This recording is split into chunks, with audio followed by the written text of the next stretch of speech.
కాలేయాన్ని కబలించే శత్రువుల్లో hepatitis ఇన్ఫెక్షన్లు ముందు వరుసలో ఉంటే ఆ తర్వాత క్యాన్సర్ ఉంటోంది. కొన్ని రకాల ఇన్ఫెక్షన్లు కావచ్చు, గాడి తప్పిన మన ఆహారపు అలవాట్లు కావచ్చు, మద్యపానం వంటి వ్యసనాలు కావచ్చు. ఇవన్నీ కాలేయాన్ని క్రమంగా క్యాన్సర్ ఊబిలోకి నెట్టేస్తున్నాయి. అయితే తొలి దశలో గుర్తిస్తే మాత్రం కాలేయ క్యాన్సర్ నుంచి తేలికగానే బయటపడొచ్చని చెబుతారు డాక్టర్లు. కాలేయంలో క్యాన్సర్ను తెచ్చిపెట్టే కారణాలు, వాటికి పరిష్కార మార్గాల గురించిన పూర్తి వివరాల్ని ఇప్పుడు తెలుసుకుందాం.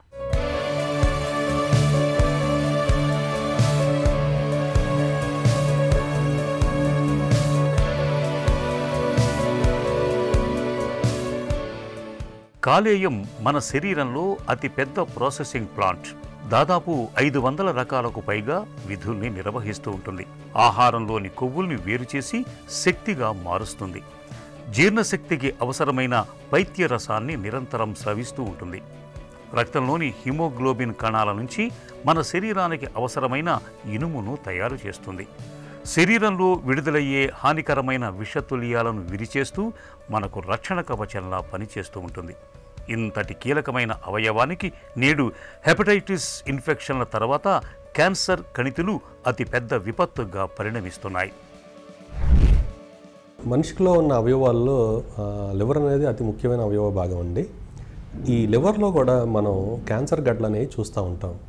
లివర్లో కనిపించే గడ్డల్లో దాదాపు 3 వరకు మనకి ప్రైమరీ లివర్ క్యాన్సర్స్ అంటారు. అదేంటంటే ఆ లివర్లో ఉన్న పారెంకైమాలో వచ్చే మార్పుల వల్ల వచ్చిన క్యాన్సర్ కింద మారుతూ ఉంటుంది.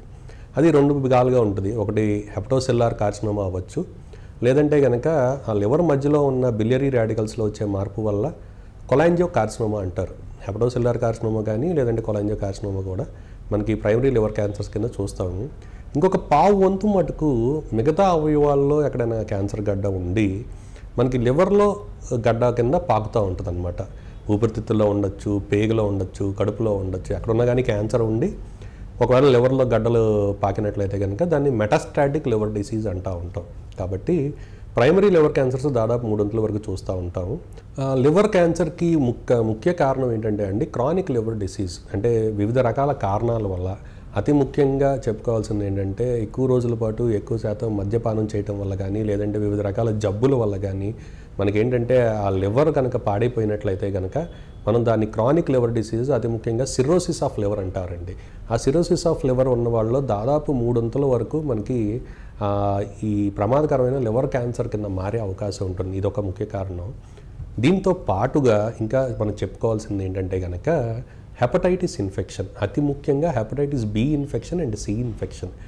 చాలా రోజుల పాటు ఈ హెపటైటిస్ బి ఇన్ఫెక్షన్ బారిన పడి వైద్యం సరిగా తీసుకోకుండా అది కంట్రోల్ లేకుండా ఉన్నట్లయితే కనుక ఇది కూడా ప్రమాదకరమైన లివర్ క్యాన్సర్ కింద మారే అవకాశం ఉంటుంది. ఇంతే కాకుండా మనం చాలా రోజుల పాటు కొద్దిగా నిల్వ ఆహారాలు తీసుకునే అలవాటు మన దేశంలో చాలా ఎక్కువ అండి, లేదంటే బయట కూడా ఎక్కువ. ఏంటంటే కనుక ఈ నిల్వ ఆహారం తీసుకున్నప్పుడు ఏంటంటే దీంట్లో మనకు తెలియకుండానే కొన్ని రకాల టాక్సిన్స్ అనేవి మనకి ఏర్పడతాయి. అది లివర్ క్యాన్సర్ కింద మారే అవకాశం ఉంటుంది. కాలేయానికి క్యాన్సర్ ప్రధానంగా 2 రకాలుగా సోకుతుంది. కాలేయ కణాలలోనే క్యాన్సర్ కనిపించటం మొదటి రకమైతే, ఇతరత్ర అవయవాల నుంచి క్యాన్సర్ కణాలు కాలేయానికి వ్యాపించటం 2వ రకంగా చెప్పుకోవచ్చు.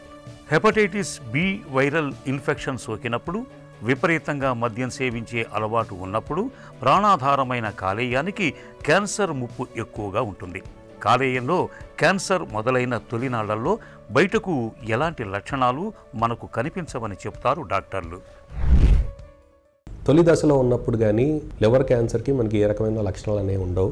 ఒకవేళ ఆ గడ్డ యొక్క పరిణామం పెరుగుతా కొద్దిగా అడ్వాన్స్డ్ దశకు వచ్చినప్పుడు ఏంటంటే కనుక పై కడుపులో నొప్పి రావటం కానీ, లేదంటే ఊరికనే ఆకలి లేకపోవటం కానీ, లేదంటే బరువు తగ్గిపోవటం కానీ ఆ కారణంగా కొద్దిగా అడ్వాన్స్డ్ దశకు వెళ్ళిపోయిన తర్వాత ఆ కడుపులో గడ్డ కూడా మనకు తెలుస్తూ ఉంటుంది. ఇదే కనుక సిర్రోసిస్ ద్వారా మనకి ఏమైనా జబ్బు వచ్చినట్లయితే కనుక వాంతులో రక్తం పడటం కానీ, లేదంటే కనుక కడుపులో నీరు రావటం కానీ, కామెర్లు కూడా మనకి లివర్ క్యాన్సర్ యొక్క ముఖ్య లక్షణాలు. మరీ మళ్ళీ దశకు వెళ్ళిపోయినట్లయితే కనుక ఈ జబ్బు వల్ల మనకి హెపాటిక్ ఎన్కెఫలోపతి అంటారండి. ఈ జాండీస్ ఎక్కువైపోయి మెదడుకు కూడా మనకి పాకి కోమా వరకు వెళ్ళే అవకాశం కూడా ఉంటుంది. ఇవన్నీ కూడా మనకి లివర్ క్యాన్సర్ యొక్క ముఖ్య లక్షణాలు. ఒకవేళ జబ్బు కనుక మనకి ఊపిరితిత్తులకు కానీ లేదంటే ఎముకలకు కానీ పాకినట్లయితే కనుక దగ్గు రావటం కానీ ఎముకల నొప్పులు కూడా మనం చూస్తూ ఉంటాం. ఇవన్నీ కూడా లివర్ క్యాన్సర్ యొక్క ముఖ్య లక్షణం. ఎప్పుడైతే లివర్లో ఒక చిన్న గడ్డ కనిపించిందో మొదటిగా మనం చేయాల్సిన పరీక్ష ఏంటంటే సీరం AFP ఆల్ఫా ఫీటోప్రోటీన్ అని ఒక చిన్న రక్త పరీక్ష ద్వారా మనకి అది ఏమైనా పెరిగిందా లేదా, అది ఎటువంటి మార్పు అనేది మనం చూస్తూ ఉంటామండి. ఈ రక్త పరీక్ష తర్వాత మనం ముఖ్యంగా చేయాల్సిన పరీక్ష ఏంటంటే కనుక dynamic contrast CT or triple phase CT, computerised tomographic scan. ఈ పరీక్ష ద్వారా మనకి ఆ గడ్డ ఏంటి, మామూలు గడ్డ లేదంటే క్యాన్సర్ బారిన గడ్డ అనేది మనకి తెలుస్తూ ఉంటుంది.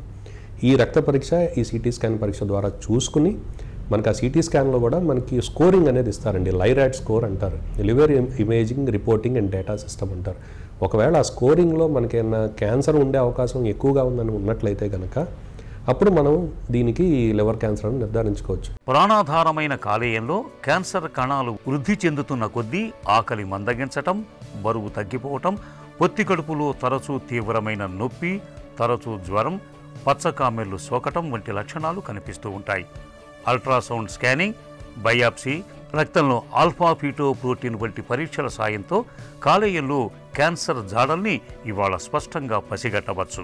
క్యాన్సర్ ఉందని నిర్ధారణ అయినప్పుడు యాంటీ క్యాన్సర్ మందుల సాయంతో కానీ లేదంటే ఆపరేషన్ చేసి కానీ కాలేయంలో క్యాన్సర్ కణితుల్ని డాక్టర్లు సమూలంగా తొలగిస్తారు. ఆపరేషన్కి వీలున్న దశలో ఉన్నట్లయితే కనుక మనం సర్జికల్ రిసెక్షన్ అంటే ఆపరేషన్ పద్ధతి ద్వారా ఎక్కడి వరకు అయితే గడ్డ ఉందో దాన్ని మనం తీసివేస్తాము. ఒకవేళ అది ఆ గడ్డ అనేది ఆ లివర్ లోపల ఉన్న రక్తనాళాల్లోకి చొచ్చుకుపోయింది అనుకోండి, లేదంటే పోర్టల్ హైపర్ టెన్షన్ అంటారు, ఆ పోర్టల్ వీన్స్లో కొద్దిగా BP వచ్చేసి పోర్టల్ హైపర్ టెన్షన్ ఉందనుకోండి, అలాంటప్పుడు కొద్దిగా మనకి ఆపరేషన్కి వీలు లేనప్పుడు ఏంటంటే కనుక ముందు మనం పోర్టల్ వీన్ ఎంబలైజేషన్ చేసుకుని తర్వాత సర్జరీకి వెళ్తాం. అప్పుడు కూడా మనకి ఆపరేషన్ వీలు లేనట్లు ఉన్న దశలో ఏంటంటే కనుక వివిధ రకాల ఇంటర్వెన్షనల్ ప్రొసీజర్స్ అని మనం ఈ రోజుల్లో వచ్చినాయండి. అవి ఏంటంటే ట్రాన్స్ ఆర్టీరియల్ కీమో ఎంబలైజేషన్, అంటే లివర్లో ఉన్న రక్తనాళాల్లోకి డ్రగ్ ఎల్యూటింగ్ బీడ్స్ అంటారు. ఆ చిన్న చిన్న పైపులు లాంటివి ఉంటాయి లూమిన్తో మనకి స్టంట్లు వేసినట్టు, అలాంటి చిన్న చిన్న వాటి ద్వారా మనకి లోపలికి కీమోథెరపీ డ్రగ్స్, అతి ముఖ్యంగా డాక్సోరోబిసిన్ అనేది ఇవ్వడం అనేది జరుగుతుంది. అదే కాకుండా ట్రాన్స్ ఆర్టీరియల్ రేడియో ఎంబలైజేషన్ అంటారండి. రేడియో ఎమిటింగ్ పార్టికల్స్, ఇట్రియం కానీ అలాంటి పార్టికల్స్ ద్వారా, Y90 పార్టికల్స్ ద్వారా లోపలికి పంపించడం ద్వారా ఆ లోపల ఉన్న క్యాన్సర్ కణాలను కూడా మనం తుది ముచ్చించడానికి అవకాశం ఉంటుంది. కాబట్టి టేర్ ప్రొసీజర్స్ ద్వారా కూడా, లేదంటే రేడియో ఎంబలైజేషన్, మైక్రో ఎంబులేషన్ చాలా ప్రొసీజర్స్ వచ్చినాయండి. వీటన్నిటి ద్వారా కూడా మనం ఆపరేషన్ చేయలేని పరిస్థితి ఉన్నప్పుడు మనం ఈ పద్ధతుల్లో మనం జబ్బును కంట్రోల్ చేసుకుని యాజ్ అ బ్రిడ్జింగ్ థెరపీ కింద తర్వాత మన ఏమైనా ట్రాన్స్ప్లాంట్ కూడా వెళ్ళగలిగే అవకాశం ఉంటుంది. ఒకవేళ ఇవన్నీ చేసాం, వీటన్నిటి తర్వాత కూడా మనం అది కంట్రోల్ లేకుండా పెరుగుతుంది అనుకోండి, లాస్ట్ దశకు వచ్చే కొద్దీ మనకి ఇమ్యూనోథెరపీ అని ఉంటాయి, ఎటిజోలిజుమాబ్, బెవసిజుమాబ్ అని. ఈ ఇమ్యూనోథెరపీ, టార్గెటెడ్ థెరపీ ద్వారా మనం పేషెంట్ని దాదాపు అడ్వాన్స్డ్ దశలో కూడా కొన్ని నెలలు, సంవత్సరం కూడా మనం జాగ్రత్తగా కాపాడుకోవచ్చు. Prevention is better than cure. ఈ నానుడి కాలేయ క్యాన్సర్ విషయంలో 100కి 100 పాళ్ళు వర్తిస్తుంది. నిర్లక్ష్యం చేస్తే ప్రాణాంతకంగా పరిణమించే కాలేయ క్యాన్సర్ను నివారించుకోవటానికి జీవనశైలి, అలవాట్ల విషయంలో ముందు నుంచి తగిన జాగ్రత్తలు తీసుకోవాలి. మద్యాన్ని మితంగా తీసుకోవటం లేదంటే పూర్తిగా మానుకోవటం చాలా ఉత్తమం. కాలేయం ఆరోగ్యానికి భద్రతనిచ్చే హెపటైటిస్ B టీకాను తప్పనిసరిగా తీసుకోవాలి. మందుల చీటీ లేకుండా సొంతంగా మందుల్ని కొనుగోలు చేసి వాడకూడదు. ముఖ్యంగా హెర్బల్ మందుల వాడకంలో డాక్టర్ సలహాను తప్పనిసరిగా తీసుకోవాలి. రక్త మార్పిడి సమయంలో సురక్షితమైన జాగ్రత్తల్ని పాటించాలి. ఇలా అన్ని రకాలుగా తగిన జాగ్రత్తలు తీసుకోవడం ద్వారా మన కాలేయాన్ని భద్రంగా ఉంచుకోవచ్చు.